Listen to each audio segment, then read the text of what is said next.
The Walt Disney Company is set to have one of the most interesting weeks it has had in nearly 20 years when it comes to the business side of things. Beginning on Wednesday, February 8th, during its next earnings call, an earnings call that has already been talked about now for weeks by Wall Street analysts as being something to definitely pay attention to. This will be the first earnings call since Bob Iger has returned as CEO, but that's not the only thing going on, of course. We also have Mr. Nelson Peltz of the Trian Media Group, who is seeking to acquire a board seat on the board of directors for the Walt Disney Company. That fight will continue on into March in the annual shareholder meeting. But on Wednesday, February 8th, we will be covering the earnings call itself live here on Valiant Renegade along with WDW Pro of thatparkplace.com. Make sure you're subbed and have the notifications set so you don't miss that one. It is going to be wild. In addition, on that very same day, a special legislative session in the state of Florida called by Governor Ron DeSantis will commence, and that special session will begin to determine the fate of the Reedy Creek District, the special tax district that oversees the property of the Walt Disney World Empire in Orlando. Stay tuned, because this is about to be the perfect storm over the Walt Disney Company.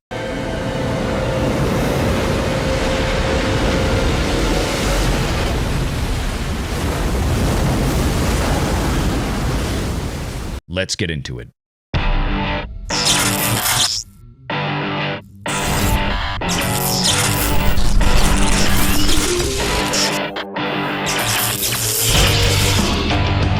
Renegade Online.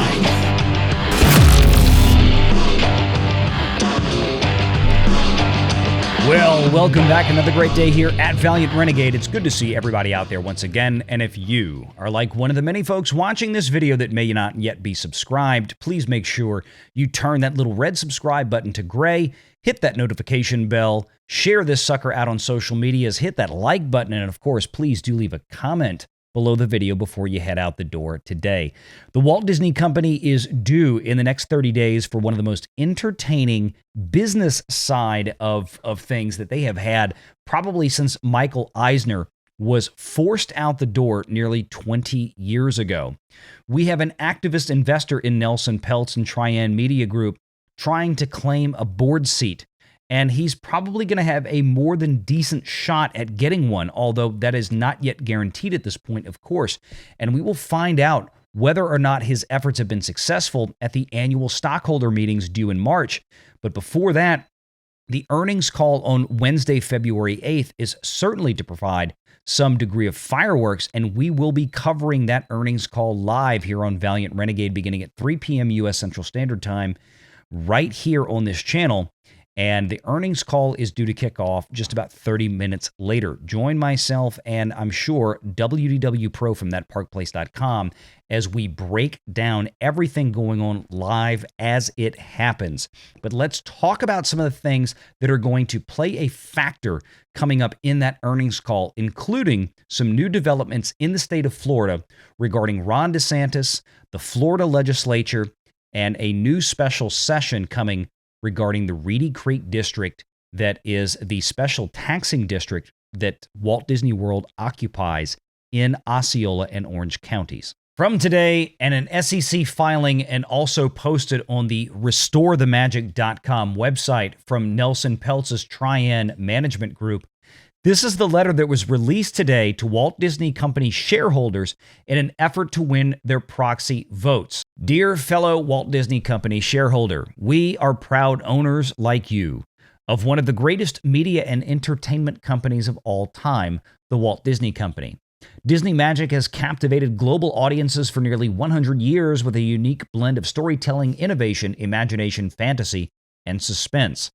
We love Disney, but we believe all is not well at the Disney Company. We believe it is clear the Disney Board of Directors have caused this recent destruction of value by failing to instill a culture of accountability, by allowing senior executives to earn, quote, over-the-top compensation even when the business performed poorly, failing to properly plan for leadership succession, by leaving the company unprepared to pivot to the next generation of executives when the need for change was evident, failing to align incentives with shareholders by personally owning very little Disney stock.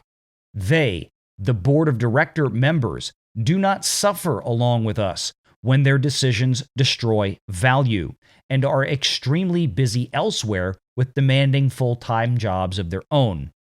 Finally, failing to heed constructive shareholder input and showing concern for the interests of shareholders time and time again. And this is very strong language even for Mr. Peltz, who has a history of doing this. He is obviously very disappointed in what Disney has done with itself and its tremendous intellectual property and goodwill over the last many years. And if you start reading carefully between the lines about what he comments on the board of directors and the direction that they have set for Disney, it plays into a much larger story that is also unfolding in the United States of America right now, namely this one. And we're going to cover this a little bit more on Sunday during the live show at 5 p.m. U.S. Central Standard Time when we discuss our preview for the Walt Disney earnings report. But returning to Peltz's statement from the Trian management group, quote, "As the owners of this great company, we, the shareholders, must act. We are asking for your support to add new objective and independent directors, Trian's CEO Nelson Peltz, to Disney's board. Nelson has served on 11 public company boards where Trian has invested, including the boards of iconic companies like Procter & Gamble, Heinz, Unilever, Wendy's, and Mondelez.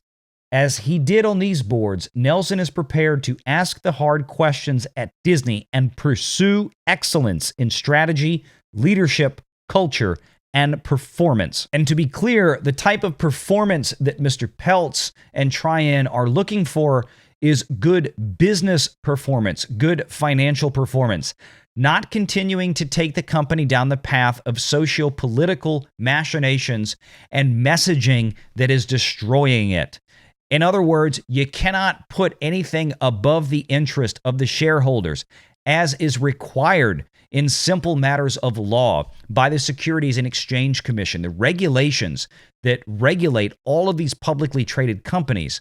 And as I showed you a few moments ago, that's exactly what that sort of lawsuit is about, now being partnered by 25 states' attorney generals across these United States. That's right. Half of the country, half of the United States is now signed on to that lawsuit against the Biden administration regarding the ESG executive fiat that was made regarding your retirement plans. This is not just about retirement plans, but about the country as a whole. And activist investors like Nelson Peltz are taking it in on the business side.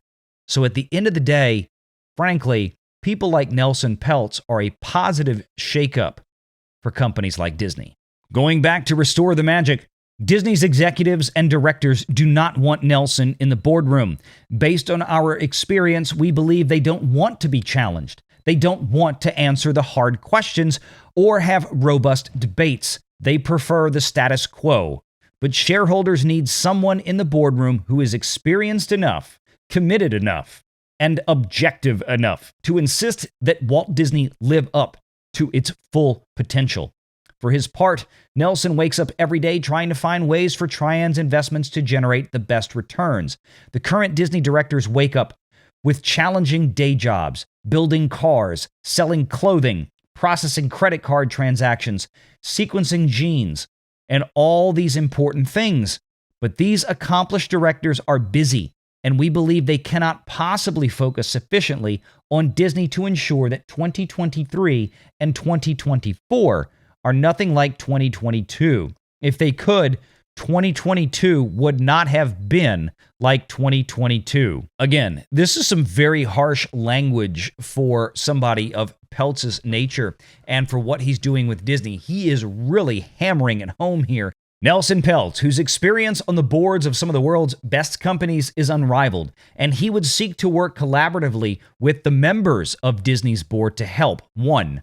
Align the incentives of the executive team and segment leaders with shareholder interests by tying compensation to the achievement of ambitious performance targets. 2. Develop a plan for turning its streaming business into the leader in streaming with best-in-class operating performance. That means money, positive cash flows, and profits. Repair Disney's balance sheet by focusing on operating efficiency and investing wisely, maximizing cash flow, and repaying debt in an orderly fashion so the Walt Disney Company's dividend can be restored as soon as possible. And finally, number 4, undertake concerted efforts to develop internal talent, a plan for succession several layers down into the organization, and foster a new generation of leaders. These changes at Disney will be difficult, but they are necessary. As shareholders, we cannot afford to lose another $120 billion in market value. Now, I know some people are wondering at this point, certainly this seems, or that last statement seems maybe a bit odd, considering Disney's performance in the market since Bob Iger returned. But what I want to caution and remind folks of is that much of that performance is due to 2 factors, neither of which are terribly tangible. The first of which is the market as a whole has been rising quite dramatically since the first of the year. This is a macro level event. The excess growth in Disney stock can largely be attributed to the fact that Bob Iger was restored. But in reality, even since November 21st, when he took the reins once again at the Walt Disney Company, nothing materially has changed in the operating performance or the financial profitability of Disney, at least nothing public that we are yet aware of. Much of the movement in Disney's stock price can be attributed to investor expectations that have yet to be realized, meaning that they are betting on the future, thinking that by merely Bob Iger being restored as CEO, everything is going to magically get better. Well, it might, but then again, it might not. And if those changes, if that operational performance of Disney does not materialize here in the next 3 to 6 months, let's say, we could potentially see a reversal of all of the goodwill that has been built up, because everything in the market is generally priced several months, if not a year, ahead of schedule. If you're wondering which specific Disney board member that Nelson Peltz is going after, we now know as of today that Nelson Peltz is looking to oust Michael Froman. You're Abe Froman. That's right. I'm Abe Froman. The sausage king of Chicago. Yeah, that's me.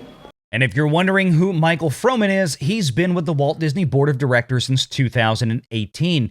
He's currently serving as the vice chairman and president of strategic growth at Mastercard.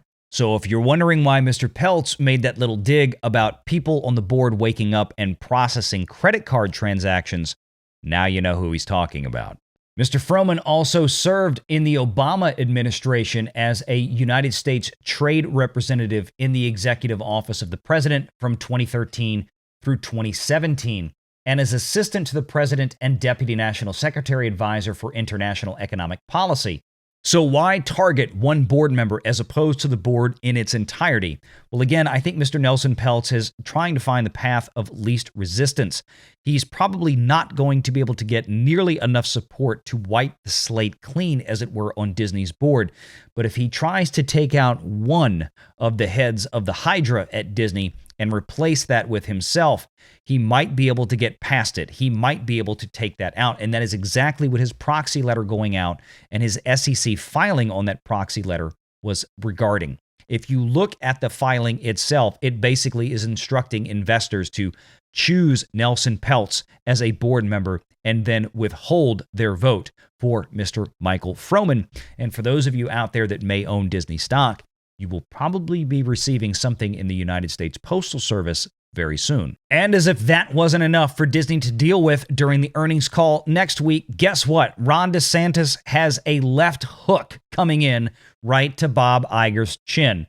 Florida legislatures are expected to tackle Disney in a special session next week. Brian Griffin. Can I hump your leg for 15 uninterrupted seconds? Not that Brian Griffin. A spokesperson for Governor Ron DeSantis confirmed in a statement Tuesday that the governor's office anticipates a special session next week on Reedy Creek and other items, a signal that the governor's office could be increasing pressure to get something done ahead of the regular session scheduled to start in March. And lo and behold, following that article, that special session indeed was slated. This, an authorized meeting schedule for the week of February 6th. If we scroll down, we can see here quite clearly on Wednesday, This is when the fireworks will start in the subcommittees for the Florida State House. Namely, right here on Wednesday, February 8th, from 9 to 11 a.m., the Special District Subcommittee will meet. And that subcommittee is the one that will begin to determine the fate of the Reedy Creek District. Now, I want to remind folks that Andrew of Legal Mindset and myself had this conversation almost a year ago now when the Reedy Creek situation exploded following Disney's objection to House Bill 1557. And we said during that Florida would most likely restore the special taxing district to Reedy Creek. However, that Reedy Creek would be made to play under the same rules and guidelines, the same tax environment, the same regulatory environment that every other special taxing district in Florida has to play by, because that's only fair to have a level playing field. Disney has been operating under a very special set of rules created exclusively for the Walt Disney Company back in 1967 by the Florida State Legislature, when then the Walt Disney Company promised to build an experimental city of tomorrow, also known as Epcot. But that city never happened. It turned into just another theme park. And that's one of the reasons that Florida just decided over the years that special taxing district needed to be revisited. But of course, it wasn't until just the last year or so they had the political willpower to actually pull the trigger. As I mentioned early in the video, there's a lot here, far more that can be covered in just this space. But we will be covering in far more detail Sunday right here on Valiant Renegade at 5 p.m. U.S. Central Standard Time. Make sure that you are subscribed and that you have your notifications turned on, not only on YouTube, but if you watch on mobile devices, make sure you're allowing your phone to push those notifications through as well. You don't want to miss this, because the fireworks for Disney are just getting going. And even if Bob Iger retires at the end of 2024, I hate to tell you folks, he's still going to be on Disney's payroll for the next 4 years after that. Curious about how? Stay tuned. Check the live show. Sunday, 5 p.m. right here. See you there.